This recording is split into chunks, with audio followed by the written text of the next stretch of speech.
sometimes you just got to put your hands up and say fair play. And you know what? Fair play to Greece. Fair play to Greece. Because what those Greek players have been through in the last 24 hours, it's been a very emotional day for them. Because basically, if you don't know what's happened, obviously last night I should say, former Sheffield United fullback George Baldock sadly passed away in his home in Athens. He drowned in his pool.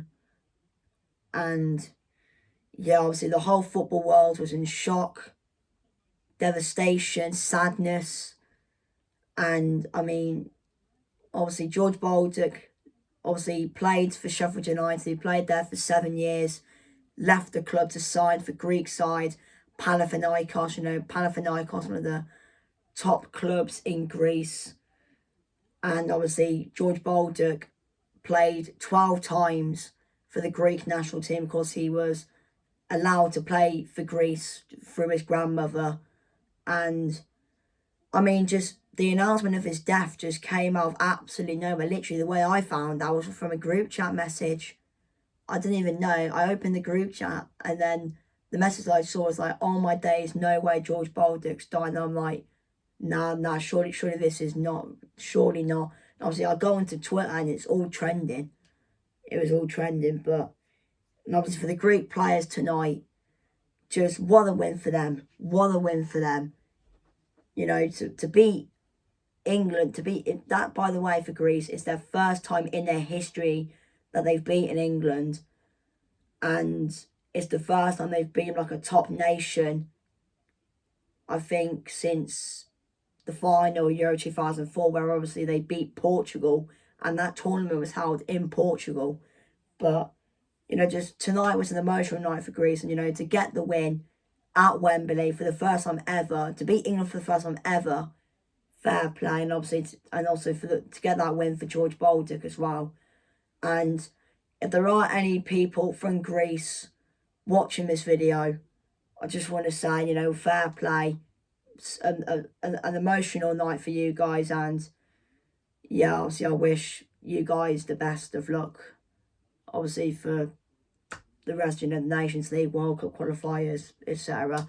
But yeah, anyway, let's actually get into the video now. But yeah, obviously, RIP to George Baldock. He will never be forgotten.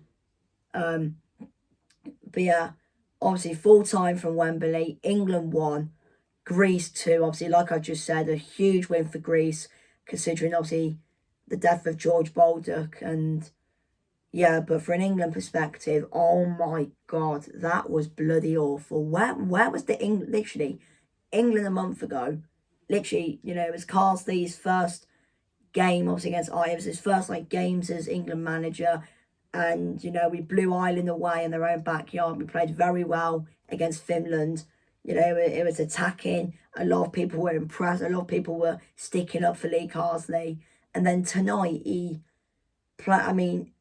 when every England fan saw their team, when I saw it after I was refereeing the football game, and then the first thing I saw, and I said to myself, like, why is Bellingham up front? And then I looked at the rest of the team. I'm like, what is this team? Where's the strikers? What is Lee Carsley doing? And I was like, you know what? Let's see what happens. And honestly, England were absolutely awful tonight. And like I said, you know, Greece were the better team, and Greece did deserve to win the game because, you know, Greece came to Wembley tonight and they played football and they were first to everything and they were the better team.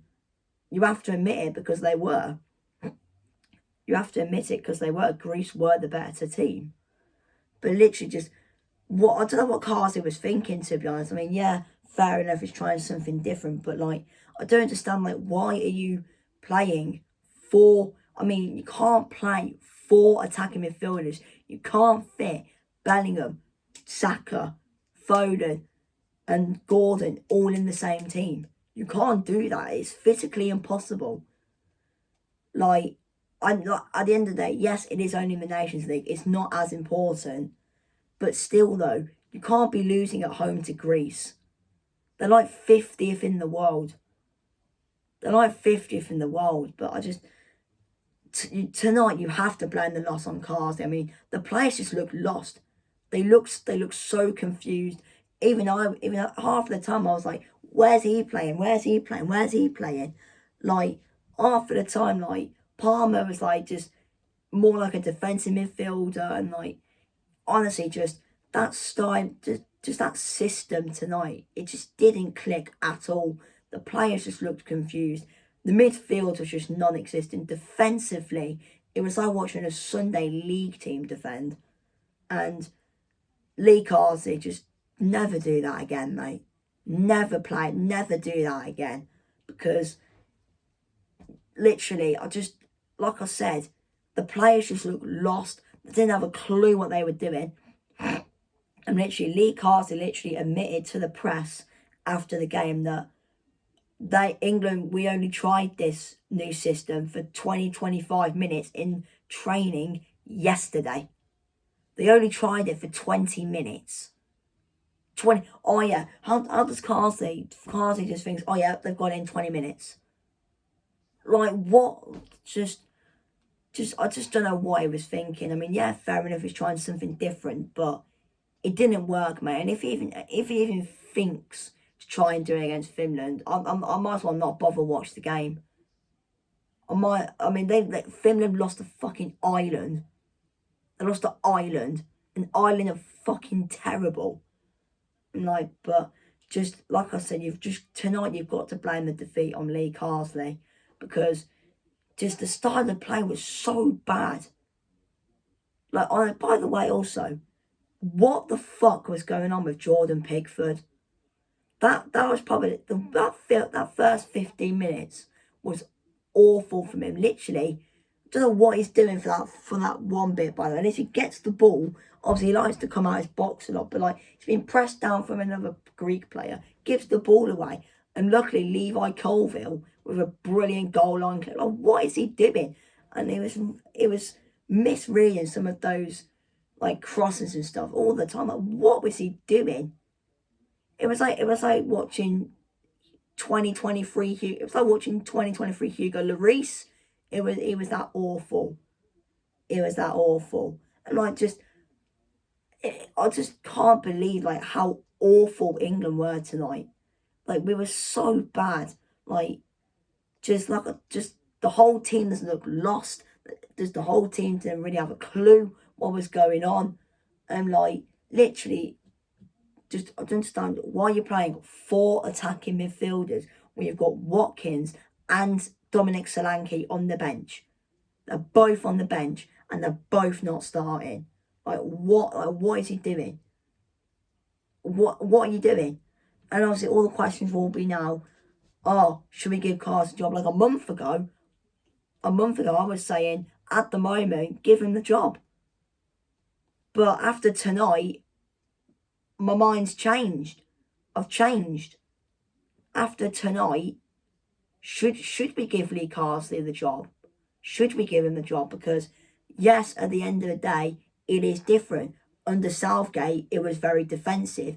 Southgate was a defensive coach. He was a defensive manager. He wanted to park the bus, play side to side, not really attack. It was boring. Carsley comes in, attacking football, and we noticed instantly in his first game against the Republic of Ireland, it was attacking. It was more quick. It was fast flowing. And yeah, I mean, the problem is Carsley doesn't really have much like actual experience as a manager. Like, his only job was with the under-21s, playing against teams that, you know, like bloody, I think San Marino could beat, Andorra could beat, Gibraltar could beat, Ireland could beat. We could beat like 30-0. And everyone's saying now, oh, should we give him the job? And for me at the moment, I mean, like I've just said a month ago, I said give him the job. And now, I don't know, I probably wouldn't, to be honest. But knowing the FA, they probably will give it to Lee Carsley. They probably will give it to him. But I just think the FA need to stick their fingers out of their arse and go out and get a proper manager who knows the top level. Like everyone's saying about Thomas Tuchel, Pep Guardiola. Like obviously everyone would love Pep. I mean everyone wanted to get Klopp. Obviously Klopp's gone to Red Bull now. Obviously will we get Pep? I don't know, but I wouldn't mind Thomas Tuchel because he knows what the top elite. Lee Carsley doesn't know what it's like to manage top elite football. But then you got managers out there. Pep Guardiola, bro, won the treble with Manchester City. He is probably one of the greatest managers in the world. Thomas Tuchel, again, he knows what it's like. He knows what it's like. I think he guided PSG to the Champions League final or something in 20. I think he was the manager for PSG then. I don't know if he was or not, but or it might be, but I don't know. But I think it was. He guided PSG to the Champions League final in 2020, and then 2021 he won the Champions League with Chelsea. Like the FA just need to stick their fingers out their arse and not go with players who have links with, not go with managers who have, who's even on 21, let's get him in. Go for a proper manager that knows elite football. Go for a manager that, like, has won stuff before. And that, like, if you get what I mean. Like, go out there, get a manager that knows the elite level. Again, playing against top teams. Like Pep Guardiola, like Tuchel, like whoever's available at the moment. Like, seriously though, just back to this game tonight though. We were absolutely terrible. Fair play to Greece. I'm ending the video here, and yeah, put down in the comments, England fans. Should we keep Lee Carsley, or should we actually go out and get a proper manager like Guardiola, a Tuchel, whatever? Anyway, see you later. Goodbye.